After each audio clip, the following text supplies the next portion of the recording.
Se basé sur des textes de Lautréamont, du conte de Lautréamont et de Roberto Bolaño. C'est un spectacle qui va parler des écrivains, des artistes, du temps qui passe, de la mémoire. C'est un spectacle qui va parler du mal et plus spécifiquement de ce qui fait que les artistes, année après année, parfois toute une vie, cheminent à côté du mal, essayent de l'observer, essayent de le regarder et parfois lui donnent la main.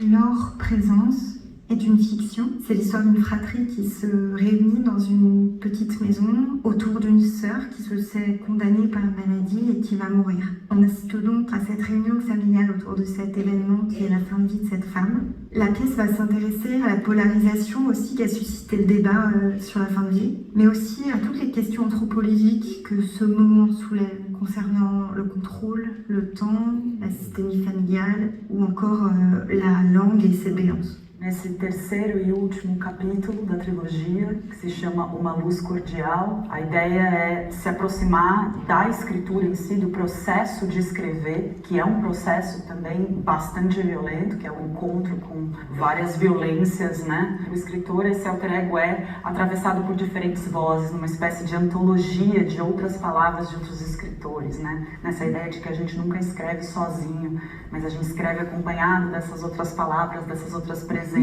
A trilogia Cadela Força é um longo projeto que sustentassem enigmas sobre a relação entre a violência sexual e a história da arte. No primeiro capítulo, A Noiva e o Boa Noite Cinderela, era o corpo, né? E o corpo também através da performance arte. No segundo capítulo, The Brotherhood, a ideia era pesquisar através do teatro, um sistema que envolvia uma violência, e nesse terceiro capítulo, que se chama Uma Luz Cordial, ele olha para a questão da escrita, o que acontece nesse processo de escritura.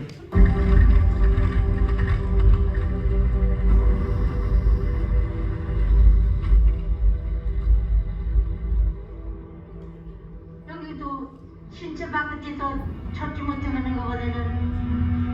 완전히 직접 보셨어요?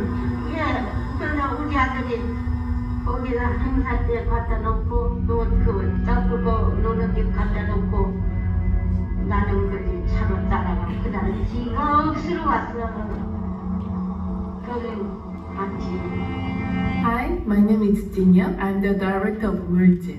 This piece was inspired by women free divers from Jeju Island in South Korea. They are called Haenyang. One day, one of them told me, when we enter the sea, we go in as if we are going to die, but we return alive. It made me to think how many people today live close to these boundaries between life and death. MULJIL reflect on this fragile moment of being alive.